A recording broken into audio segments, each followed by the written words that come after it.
اعوذ باللہ من الشیطان الرجیم، بسم اللہ الرحمن الرحیم۔ اسلامک انفارمیشن کو دیکھنے والے تمام دوستوں کو السلام علیکم۔ ناظرین گرامی، ہم آپ کو اس ویڈیو میں آخرت کے چند احوال و شفاعت بتائیں گے کہ مومنین اپنی بخشش کے لیے کن کن نبیوں کے پاس جائیں گے، اور جب ان کے اعمال نامے میزان پر تولے جائیں گے تو کس کا پلڑا بھاری ہوگا، اور جب وہ پولیس راہ سے گزریں گے تو وہ کیسا منظر ہوگا۔ یہ ساری معلومات جاننے کے لیے اس ویڈیو کو پورا دیکھیے گا۔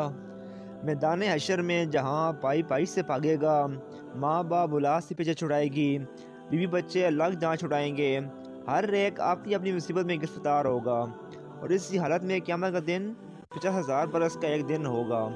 قریب قریب آدھا گزر جائے گا کہ تمام مومنین اولین و آخرین کے دلوں میں یہ بات قدرتاً پیدا ہوگی کہ جب انبیاء کرام دنیا میں حجت برآری کا وسیلہ تھے تو یہاں بھی حجت روائی انہی کے ذریعے ہوگی۔ چنانچہ یہ بات مشرے سے قرار پائے گی کہ ہم سب کو حضرت آدم علیہ السلام کے پاس چلنا چاہیے۔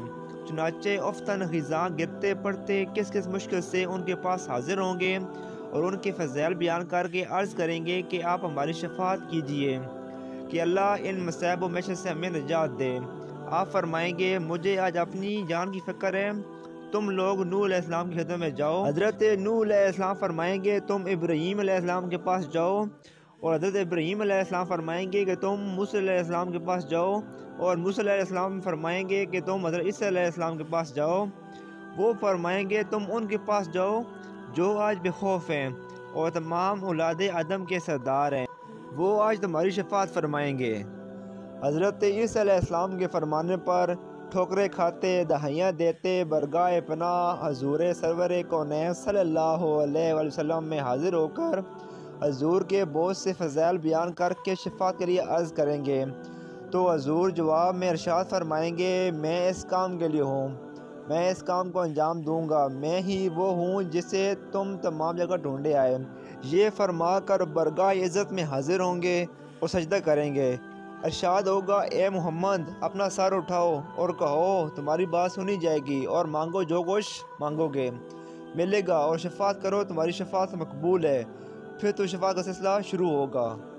حضور اکرم صلی اللہ علیہ وآلہ وسلم کی شفاعت کئی قسم پر ہے۔ نمبر 1، شفاعت کبریٰ، یعنی حضور اقدس صلی اللہ علیہ وسلم کی وہ شفاعت جو تمام مخلوق، مومن و کافر، فرماندار نافرمان، موافق و مخالف، اور دوست و دشمن سب کے لیے ہوگی۔ وہ انتظار حساب جو سخت جان گزرا ہوگا، جس کے لیے لوگ کہیں گے کہ کاش جہنم میں پھینک دی جاتے اور اس انتظار سے نجات پاتے۔ اس بلا سے چھٹکارا کافروں کو بھی حضور کی دولت ملے گا، جس پر اولین و آخرین، مومنین و کافرین سب حضور کی حمد کریں گے۔ اس کا نام مقام محمود ہے، اور یہ مرتبہ شفاعت کبریٰ حضور کے خصائص سے ہے۔ نمبر 2، بہتروں کو بلا حساب جنت میں داخل فرمائیں گے۔ نمبر 3، بہتر وہ ہوں گے جو مستحق جہنم ہو چکے، ان کو جہنم میں جانے سے روکیں گے، بعضوں کی شفاعت فرما کر جہنم سے نکالیں گے، بعضوں کے درجات بلند فرمائیں گے، اور بعضوں سے تخفیف عذاب فرمائیں گے۔ جن کی نیکیاں اور برائیاں برابر ہوں گی انہیں جنت میں داخل فرمائیں گے، یہاں تک کہ جس کے دل میں رائی کے دانے سے بھی کم ایمان ہوگا اس کے لیے شفاعت فرما کر جہنم سے نکالیں گے، یہاں تک کہ جو سچے دل سے مسلمان ہوا اگرچہ اس کے پاس کوئی نیک عمل نہیں اسے بھی دوزخ سے نکالیں گے۔ تمام انبیاء کرام علیہ السلام اپنی اپنی امت کی شفاعت فرمائیں گے۔ اولیاء کرام، حفاظ، حجاج اور ہر وہ شخص جس سے کوئی منصب دینی ملا ہے کل بروز قیامت اپنے اپنے متعلقین کی شفاعت کریں گے۔ بالکل نابالغ بچے جو مر گئے اپنے ماں باپ کی شفاعت کریں گے، بلکہ آتش دوزخ سے نجات پانے والے مسلمان اپنے ان بھائیوں کی رہائی کے لیے جو آتش دوزخ میں ہوں گے اللہ کے حضور شفاعت و سفال میں مبالغہ کریں گے، اور اللہ سے عذر پا کر مسلمانوں کی کثیر تعداد کو پہچان کر دوزخ سے نکالیں گے، یہاں تک کہ علماء کے پاس کچھ لوگ آ کر عرض کریں گے ہم نے آپ کو وضو کے لیے فلاں وقت میں پانی دیا تھا، علماء کرام ان کی بھی شفاعت کریں گے۔ ناظرین گرامی، میں اب آپ کو اعمال نامے کے بارے میں بتاؤں گا۔ اعمال نامہ ہمارے تمام اچھے برے اعمال کا مکمل ریکارڈ ہے۔ قیامت کے دن ہر شخص کا اعمال نامہ اسے دیا جائے گا، نیکیوں کے دائیں ہاتھ میں، برائیوں کے بائیں ہاتھ میں، اور کافر کا سینہ توڑ کر اس کا بایاں ہاتھ اس سے پس سے پشت نکال کر پیٹھ کے پیچھے دیا جائے گا اور خود پڑھ کر فیصلہ کرے گا جو کام عمر پر کیے تھے کوئی رہا تو نہیں۔ ہر آدمی اس وقت یقین کرے گا، اپنے گناہوں کی فہرست پڑھ کر مجرم خوف کھائیں گے کہ دیکھیں آج کیسی سزا ملتی ہے، اور کافروں کا تو خوف کے مارے برا حال ہوگا۔ پھر میزان پر ان لوگوں کے نیک و بد اعمال تولے جائیں گے۔ میزان ترازو کو کہتے ہیں، اور اعمال کے تولنے کے لیے قیامت میں جو میزان نصب کیا جائے گا اس کا کچھ مفہوم یوں ہے کہ وزن اعمال ایسی میزان سے کیا جائے گا جس میں پلڑے اور چوٹی وغیرہ موجود ہیں، اور اس کا ہر پلڑا اتنی وسعت رکھے گا جیسی وسعت مشرق و مغرب کے درمیان ہے۔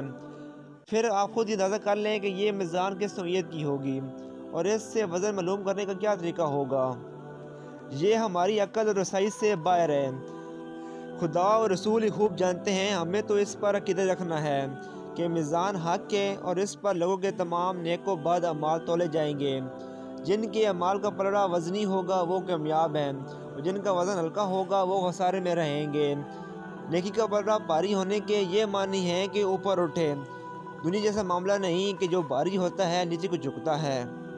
حساب و کتاب سے فراغت کے بعد سب کو پل صراط سے گزرنے کا حکم ہوگا۔ پل صراط ایک پل ہے جو کہ دوزخ کے اوپر نصب کیا جائے گا، بعض زیادہ باریک اور تلوار سے زیادہ تیز ہوگا۔ جنت میں جانے کا یہی ایک راستہ ہے، سب کو اس پر سے گزرنا ہوگا۔ اپنے اپنے اعمال کے مطابق پل صراط سے گزرنے میں لوگوں کی حالتیں جداگانہ ہوں گی۔ جس مرتبہ مقام کا آدمی ہوگا اس کے لیے ایسی ہی آسانی یا دشواری ہوگی۔ نیک کاروں میں بعض تو ایسی تیزی سے گزر جائیں گے جیسے بجلی کا کوندہ، ابھی چمکا ابھی غائب ہو گیا، ابھی ادھر تھے ابھی ادھر پہنچے۔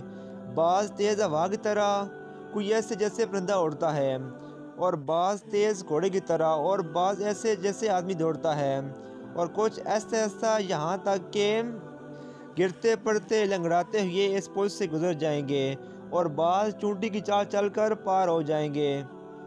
عرض نیک سلامت رہیں گے اور اپنے اپنے درجے کے موافق وہاں سے صحیح سلامت گزر جائیں گے، اور کافروں کے لیے بڑی حسرت کا عالم ہوگا جبکہ وہ پل سے نہ گزر سکیں گے اور جہنم میں گر پڑیں گے۔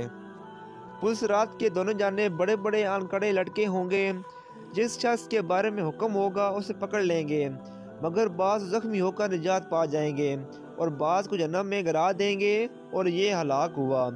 سب سے پہلے نبی اکرم صلی اللہ علیہ وسلم پل صراط سے گزر فرمائیں گے، پھر باقی انبیاء و مرسلین گزریں گے، ان کے بعد حضور کی امت مسلمہ، اور پھر باقی امتیں